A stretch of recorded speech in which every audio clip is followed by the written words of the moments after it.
Annyeonghaseyo, welcome back to my channel. Today is the last mission for K-Influencer so far.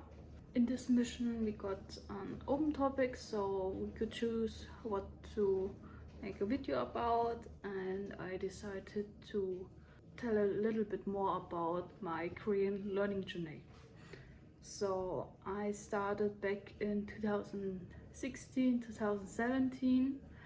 After I struggled to self-study Japanese back in 2015, I started in Japanese. I started with hiragana, the katakana, learned some vocabulary, but then it came to the kanjis, and for kanjis, the resource I used, it wasn't free anymore, and back in this time it was quite hard to find some free resources that were good. And during this time I was also more interested into Taekwondo, and hobby of mine which I do since 2011. I wanted to know more about the history, the culture about Taekwondo and the country. I also stumbled about the fact that Korean and Japanese are quite similar in grammar, but the Korean writing style is a lot easier than the Japanese one.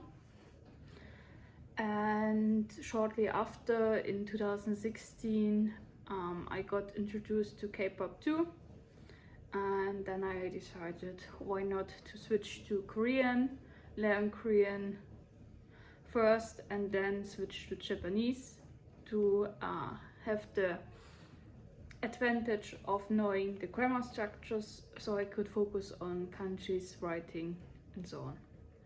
So I decided then to learn Korean. At that time I found a little more resources, used some apps to learn. That's how I get into Korean.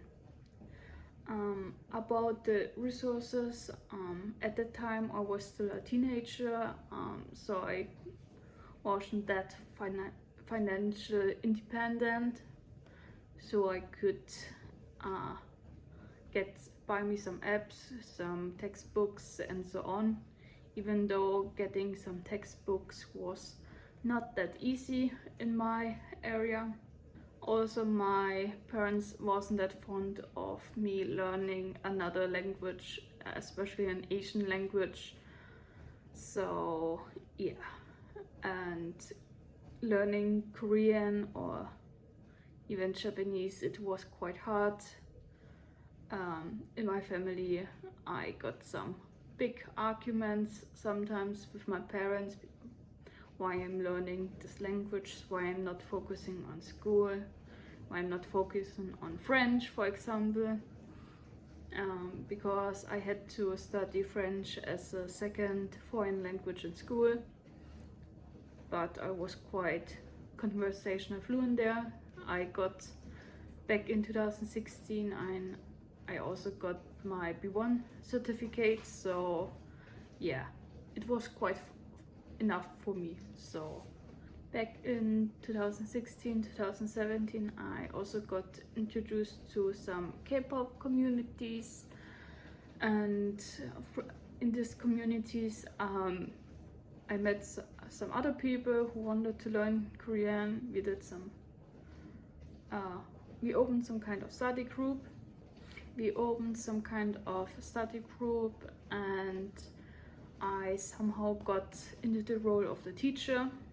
So I tried to prepare some information to explain those grammar structures. Later I found out there's some kind of a learning pyramid,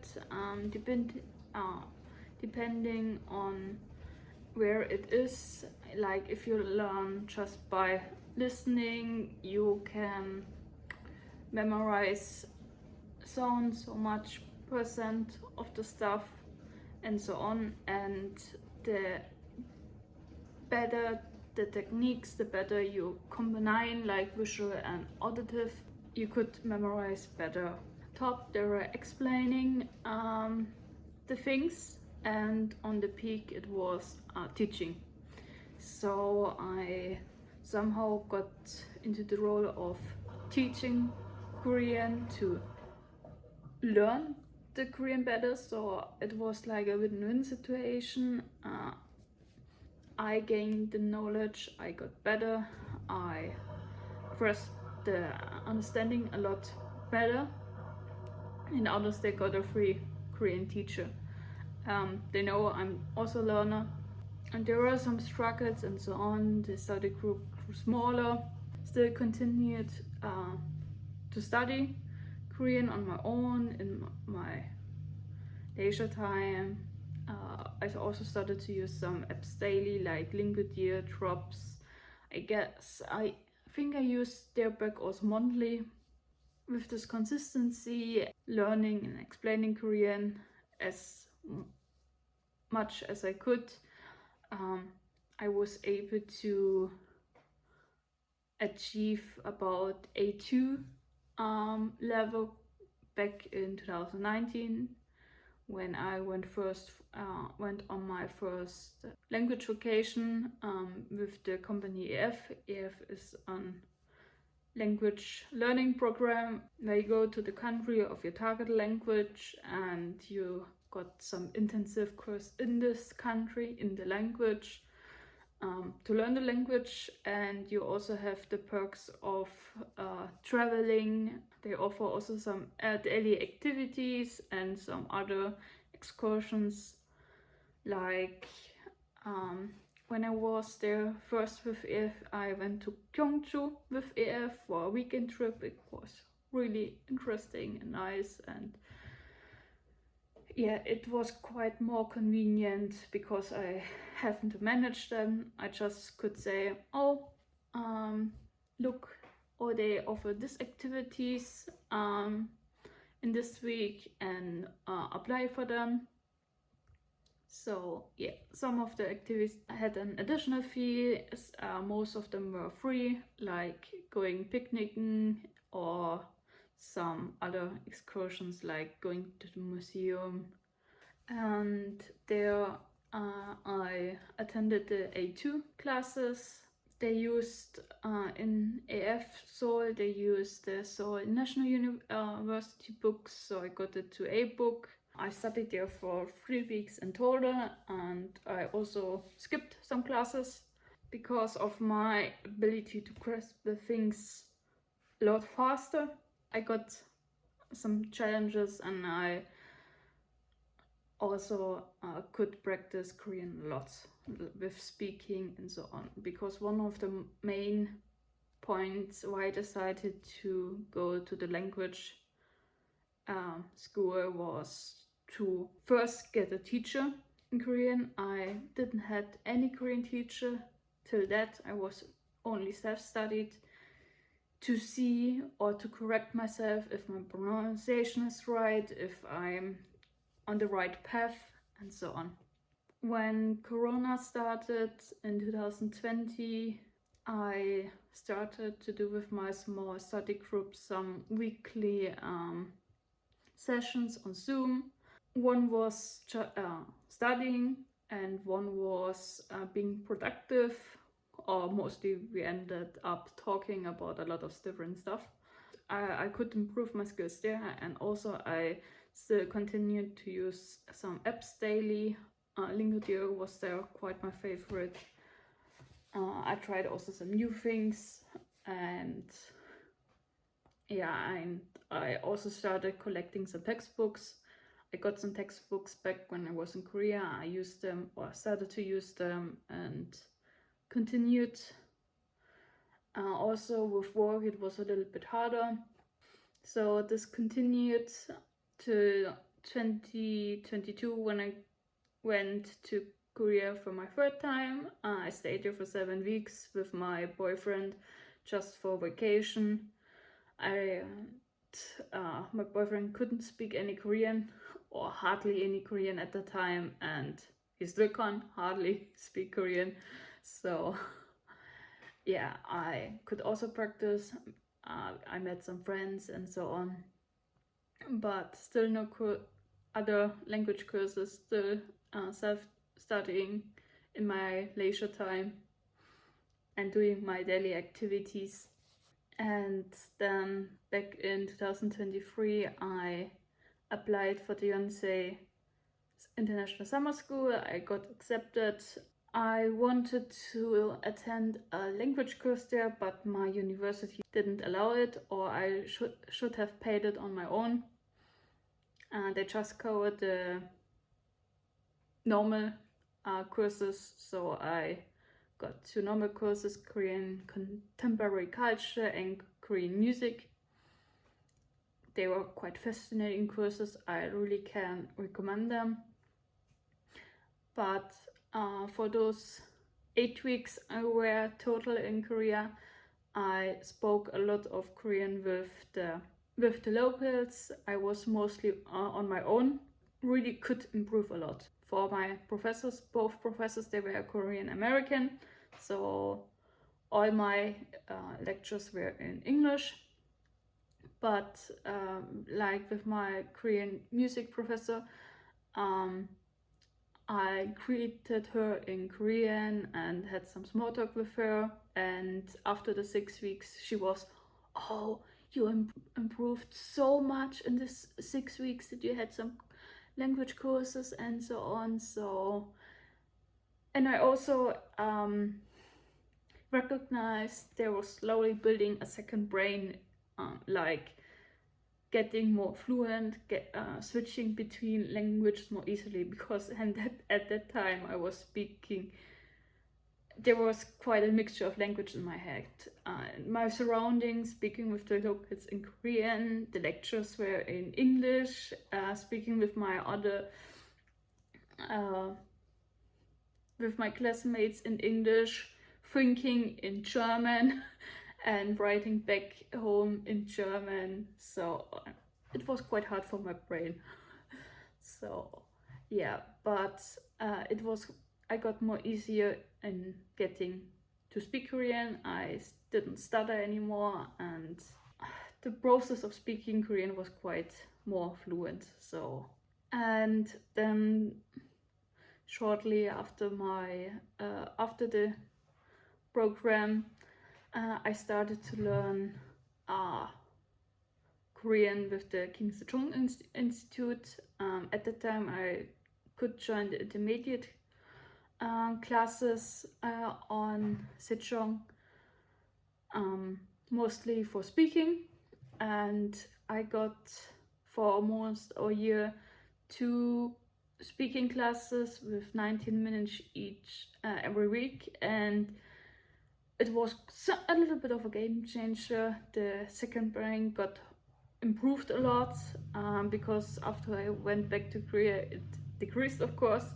So my listening and speaking abilities really improved. I also attended some classes to focus on my vocabulary and grammar, but because of my work and university, there wasn't that much leisure time, so still just my daily activities.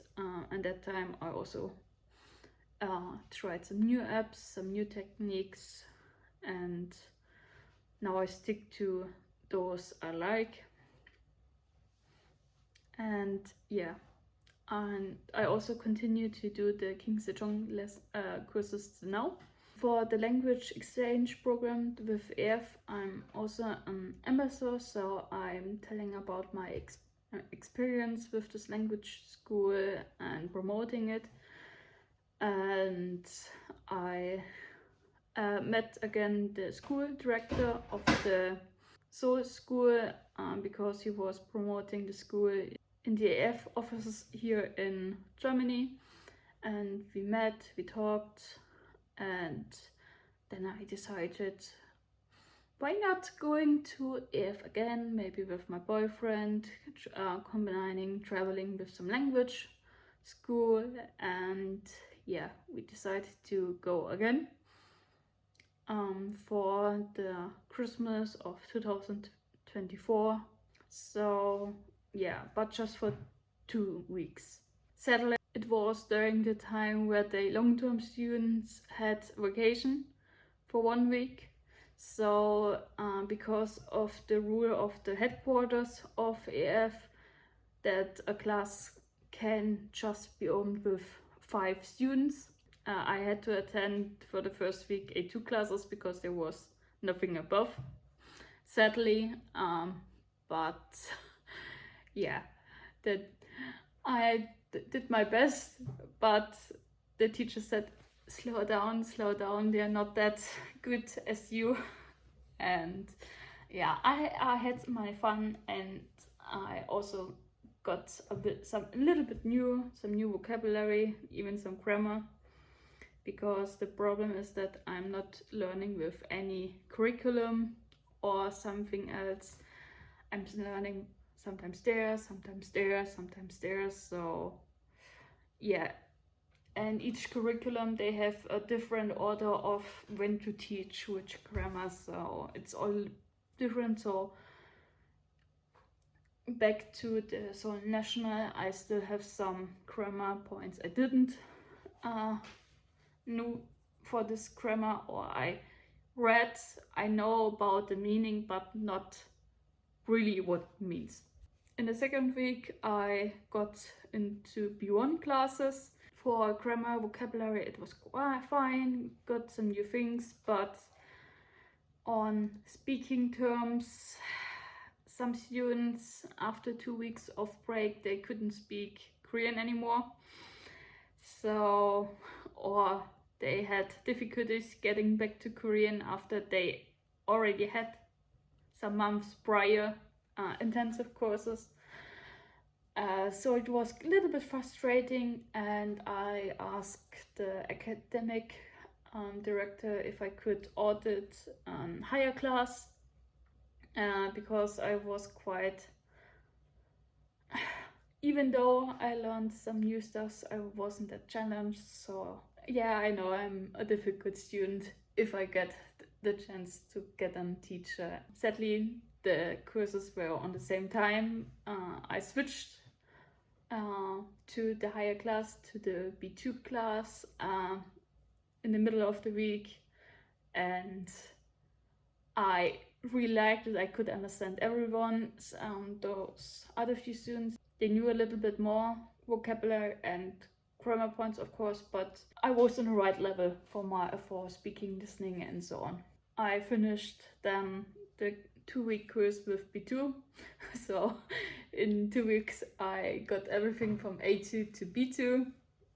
Also my special interest classes was about debating, so it was also like topic, not really topic, but it was a little higher. So, and I really enjoyed speaking or learning some advanced vocabulary, some society topics, and also speaking about that, of course. And also at that time they did a mock test, topic mock test for level topic 2, which I did. Those mock tests, it has about half of the points, just 50 points for reading and listening and writing. I'm not sure how many points it was writing, but there was just 1 or 2 exercises of 4. So I guess I got level 3 there. I'm not sure anymore. So my problem is vocabulary and some grammar points, of course. That's what I struggle, and I need more study time to focus on those things. So after getting my topic level 2 in 2024, I applied for the topic 2 now in October 2025. So wish me good luck.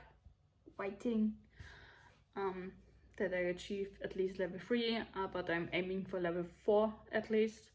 Also because I got now a better grasp of the language from the university, I got the permission to do a special Korean test, which I also could use for my work later, as my university and work is combined. Therefore I get some private tutors on Italki this year.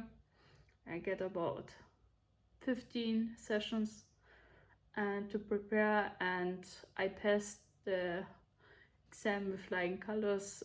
They were quite astonished because not everyone scored that much with no prior courses there. So yeah, I got now some certificates. I'm preparing for another certificate, and my Korean language journey isn't over yet. I'm still teaching, I'm still learning, and I want to improve myself. My goal is to get one C1 or C2, or get better in vocabulary and grammar, of course. So yeah, I have my goals, and I'm still practicing Korean daily, even if it's for some couple of minutes. And that's my Korean learning journey. So if you have questions about some specific parts, you can always ask, comment below. And if you like this kind of video, please like and subscribe, and see you next time. Bye.